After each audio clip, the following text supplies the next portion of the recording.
আম্মা জান আয়েশা বলেন, ইয়া মাশারান নিসা, হে নারী সম্প্রদায়, লাউ তাআলামনা হাক্কা আজওয়াজিকুন্না আলাইকুন্না, তোমরা যদি জানতা তোমাদের কতটা দায়িত্ব স্বামীদের উপর, লা জাআলাতিল মারআতু মিনকুন্না তামসাহুল গুবার আন কদামাই যাওজিহা বিখাদ্দি ওয়াজহিহা, তোমরা যদি স্বামীদের গুরুত্ব বুঝতে পারতা তাহলে তোমরা নিজেদের গাল দিয়া স্বামীর পায়ের ধুলা মুইসা দিতা। হ্যাঁ, স্বামীর পায়ের ধুলা মুইসা দিতা, এত গুরুত্ব। ক্বালা রাসূলুল্লাহ সাল্লাল্লাহু আলাইহি ওয়াসাল্লাম, আল্লাহর নবীর আরেকটা হাদিস, হযরত আবু সাঈদ খুদরি রাদিয়াল্লাহু তাআলা আনহুর বর্ণনা, খরাজা রাসূলুল্লাহ সাল্লাল্লাহু আলাইহি ওয়াসাল্লাম, আল্লাহর নবী বের হলেন। বের হওয়ার পর ফি আদহা আও ফিতরিন, ঈদুল আজহার নামাজ পড়ানোর জন্য অথবা ঈদুল ফিতরের নামাজ পড়ানোর জন্য ইলাল মুসাল্লা, ঈদগাহের দিকে রওনা করলেন। যাইতে যাইতে ফামাররা আলান নিসা, নারীদের পাশ দিয়ে গমন করলেন। দাঁড়াইলেন, দাঁড়ায় বললেন, ইয়া মাশারান নিসা তাসাদ্দাকনা, নারীরা বেশি বেশি সদকা করো। ফাইন্নী উরিতুকুন্না আকসার আহলিন নার, আমি দেখলাম তোমাদের বেশিরভাগ জাহান্নামের মধ্যে। চিন্তা করেন, নারীরা শুই না কয়, বিমা ইয়া রাসূলুল্লাহ, হুজুর কেন দেখছেন? নবী বলেন, তুকসিন্নাল লাইনা ওয়া তাকফুরনাল আশির, এক নাম্বার বদভ্যাস, তোমরা বেশি বেশি অভিশাপ দাও। দুই নাম্বার বদভ্যাস, বেশি বেশি তোমরা স্বামীর নাফরমানি করো। এই দুই জিনিসের কারণে তোমাদের ঠিকানা জাহান্নাম। এরপর নবী বলেন, ওয়া মা রাআইতু মিন নাকিসাতি আকলিন ওয়া দীনিন আযহাবা লিলুব্বির রাজুলিল হাযিম মিন ইহদাকুন্না, আল্লাহর নবী কয়, তোমাদের জ্ঞান অসম্পূর্ণ, তোমাদের দিনদারিতা অসম্পূর্ণ। এই অসম্পূর্ণ দিনদারিতা হওয়া সত্ত্বেও, জ্ঞান অসম্পূর্ণ হওয়া সত্ত্বেও তোমরা একজন জ্ঞানী পুরুষ, দুনিয়ার শ্রেষ্ঠ জ্ঞানী পুরুষকেও তোমরা ধোঁকায় ফেলতে কেন জানি তোমাদের চাইতে আর কেউ বেশি পারে না।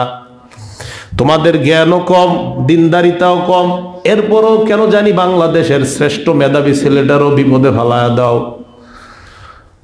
নারীরা প্রশ্ন করলেন, হুজুর বুঝলাম, আমাদের জ্ঞান কিভাবে কম বুঝায়া দেন? প্রশ্ন করছে, আমাদের দিনদারিতা কিভাবে কম বুঝায়া দেন? আল্লাহর নবী বলেন, আলাইসাত শাহাদাতুল মারআতি মিসলা নিসফি শাহাদাতির রাজুল, কয় পুরুষ যদি একা সাক্ষী দেয় তোমরা অর্ধেক সাক্ষী দিবা। পুরুষের অর্ধেক সাক্ষী হলো তোমরা দুইজনে সাক্ষী দিলে একজন পুরুষের সমান। কেন দুইজন সাক্ষী তোমাদের? এর মানে তোমরা দুইজনের জ্ঞান মিলাইলে পুরুষের জ্ঞানের সমান। এই জন্য পুরুষ একা সাক্ষী দিলে যা, তোমরা দুইজনে সাক্ষী দিলে তা। নারীরা কয়, বুঝলাম হুজুর, জ্ঞান কম। দুই নাম্বার, তোমাদের আকল কম কিভাবে? দিনদারিতা কম। আল্লাহর নবী বলেন, আলাইসাত ইদা হাদাত লাম তুসাল্লি ওয়া লাম তাসুম, তোমরা মাসে 3 দিন বা 7 দিন বা 10 দিন অসুস্থ থাকো, কি থাকো না? নারীরা কয়, হুজুর ঠিকই তো কথা। কয়, অসুস্থতা যখন তোমাদের হয়ে যায়, রোজাও রাখতে পারো না, নামাজও আদায় করতে পারো না। কিন্তু পুরুষের জিন্দিগিতে এমন হয় না। যতই চেষ্টা করো, প্রতি মাসে পুরুষ তোমাদের চাইতে দিনদারিতার ক্ষেত্রে আমল বেশি করতে পারে, কোনো সন্দেহ নাই। এই জন্য তোমাদের দিনদারিতাও কম। নারীরা কয়, বুঝতে পারলাম। আল্লাহর নবী কয়, জানোনি আমি কেন আশ্চর্য হই? তোমরা দিনদারিতাও কম, আকল বুদ্ধিও কম, এরপরেও দুনিয়ার শ্রেষ্ঠ জ্ঞানী মানুষটারেও কিভাবে জানি ধোকায় ফালায়া দাও। তো নবীজি কেন বললেন এই কথা? রাসূল করিম সাল্লাল্লাহু আলাইহি সাল্লাম বুঝাইতে চায়, অসম্পূর্ণ জ্ঞান হওয়া সত্ত্বেও এমন এমন কর্ম তোমরা সংগঠিত করো, যেই কর্মের কারণে পুরুষরা বিপদে পড়ে, আর যার কারণে তোমাদের ঠিকানা হয় জাহান্নাম। বলেন নাউজুবিল্লাহ। অন্যদিকে নবীজি কি সুন্দর হাদিস বলে দেখেন, লাউ কুনতু আমিরান আহাদান আন ইয়াসজুদা লি আহাদিন, আমি যদি কাউকে সিজদা করতে বলতাম, লা আমারতুল মারআতা আন তাসজুদা লি যাওজিহা, আমি নারীকে বলতাম তুমি তোমার স্বামীকে সিজদা করো। কিন্তু আল্লাহ ছাড়া সিজদা করা জায়েজ নাই, তাই আদেশ দেই না আমি। অন্য হাদিসে আল্লাহর নবী বলেন, আউয়ালু মা তুসআলু আনহুল মারআতু ইয়াউমাল কিয়ামা আন সালাতিহা ওয়া বালিহা, কিয়ামতের ময়দানে নারীকে সর্বপ্রথম প্রশ্ন করা হবে নামাজের ব্যাপারে এবং তার স্বামীর ব্যাপারে। নারীকে সর্বপ্রথম প্রশ্ন কিসের ব্যাপারে বলেন? 2 নাম্বার স্বামীর ব্যাপারে সর্বপ্রথম প্রশ্ন করা হবে। আম্মা জান আয়েশা বলেন, ইয়া মাশারান নিসা, হে নারী সম্প্রদায়, লাউ তাআলামনা হাক্কা আজওয়াজিকুন্না আলাইকুন্না, তোমরা যদি জানতা তোমাদের কতটা দায়িত্ব স্বামীদের উপর, লাজালাতিল মারআতু মিনকুন্না তামসাহুল গুবার আন কদামাই যাওজিহা বিখদ্দি ওয়াজহিহা, তোমরা যদি স্বামীদের গুরুত্ব বুঝতে পারতা তাহলে তোমরা নিজেদের গাল দিয়া স্বামীর পায়ের ধুলা মুইসা দিতা। হ্যাঁ, স্বামীর পায়ের ধুলা মুইসা দিতা, এত গুরুত্ব। এরপর আল্লাহর নবী বলেন, লা তুজিল মারআতু যাওজাহা ফিদ দুনিয়া, দুনিয়ায় যখন কোন নারী তার স্বামীকে কষ্ট দেয়, ইল্লা ক্বালাতিল হুর, জান্নাতে ওই পুরুষের বিবিরা ডাক দিয়ে বলে, হে নারী, আমার স্বামীরে কেন কষ্ট দাও? আল্লাহ তোরে ধ্বংস করুক, তোরে ধ্বংস করুক, আল্লাহ তোরে ধ্বংস করুক। জান্নাতি নারী দুনিয়ার নারীকে অভিশাপ দেয়। কেন অভিশাপ দেয়? কয়াহারে, এটা যেমন তোর স্বামী, আমাদেরও তো স্বামী, তোকে আল্লাহ ধ্বংস করুক, আল্লাহ ধ্বংস করুক। এই কথা কেন বলে হুররা?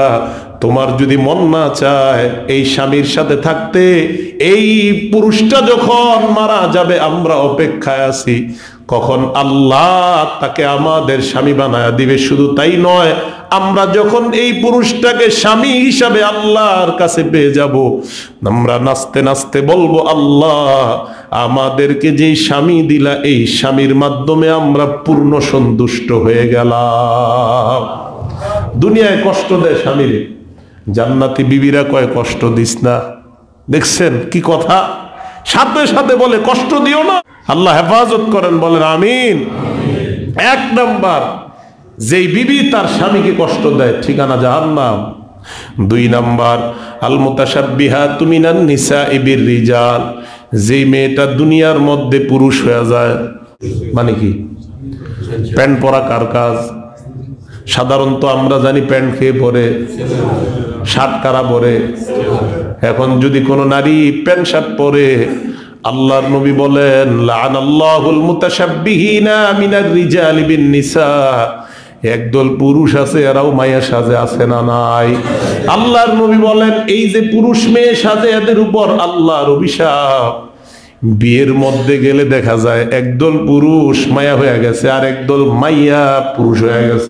এ শহরের ভাইয়েরা, ছোটবেলা থেকে মেয়েটাকে প্যান্ট গেঞ্জি পরানোর অভ্যাসটা বাদ দেন। ছোটবেলা থেকে মেয়েকে মেয়ের পোশাক পরানোর চেষ্টা করেন, ছেলেকে ছেলের পোশাক পরানোর চেষ্টা করেন। কারণ ছোটবেলা থেকে যে অভ্যাস আপনি শিখাবেন, বড় হওয়ার পর অভ্যাস পরিবর্তন করা যাবে না। অনেকে বলে, হুজুর শখে বাচ্চাটাকে পড়াই, না না, পড়ানো যাবে না। আল্লাহর নবী বলেন, এই পুরুষ এবং নারীর উপর আল্লাহর অভিশাপ, বলেন নাউজুবিল্লাহ। আন আবি হুরায়রা রাদিয়াল্লাহু তাআলা আনহু قال লা'না রাসূলুল্লাহ সাল্লাল্লাহু আলাইহি ওয়াসাল্লাম আর-রাজুলা ইয়ালবাসু লুবসাল মারআ, আল্লাহর নবী ওই পুরুষটারে অভিশাপ দেয় যে পুরুষটা নারীর পোশাক পরে। ওয়াল মারআতা তালবাসু লুবসার রাজুল, আর ওই নারীটাকে নবী অভিশাপ দেয় যে নারীটা পুরুষের পোশাক পরে। তার মানে নারী পুরুষ হয়ে গেলে, পুরুষ নারী হয়ে গেলে আল্লাহ যেমন অভিশাপ দেয়, আল্লাহর নবীও অভিশাপ দেয়। এই জাতীয় অভিশপ্ত নারী থেকে আমাদের সমাজকে আল্লাহ হেফাজত করেন, বলেন আমিন। 2 নাম্বার, তাহলে ওই নারী, যেই নারী পুরুষ সাজে, ওই নারী জাহান্নাম। 3 নাম্বার, আল ওয়াসিমা, যেই নারী শরীরে উল্কিয়াকে, উল্কি টেটু আঁকে, পুরুষ হোক নারী হোক, যেটা আঁকবে নবী বলেন তার ঠিকানা জাহান্নাম। 4 নাম্বার, আল মুস্তাওশিমা, যার শরীরে আঁকা হয় সেও জাহান্নামে, যে আইকা দেয় সেও জাহান্নামে। 4 নাম্বার, যার শরীরে আঁকা হয় তার ঠিকানাও জাহান্নাম। 5 নাম্বার, আল ওয়াসিলা, কোন নারী যদি অন্য নারীর মাথায় আলাদা চুল লাগায় দেয়, এই নারীটাও জাহান্নামী। 6 নাম্বার, আল মুস্তাওসিলা, যার মাথায় লাগানো হয় তার ঠিকানাও জাহান্নাম। 7 নাম্বার, আন্নামিসাত, যেই নারী অন্য নারীর কপালের একটু চুল উপরাইয়া কপালটা বড় বানায়, ওয়াল মুতানাম্মিসাত, যার এরকম সুন্দর বানানো হয়, আরেক বর্ণনার দ্বারা উদ্দেশ্য বুরু প্লাগ করা হয়, এইগুলা উঠায় উঠায় বুরুগুলা সুন্দর বানানো হয়। হাবিব বলেন এদের ঠিকানা জাহান্নাম, বলেন নাউজুবিল্লাহ।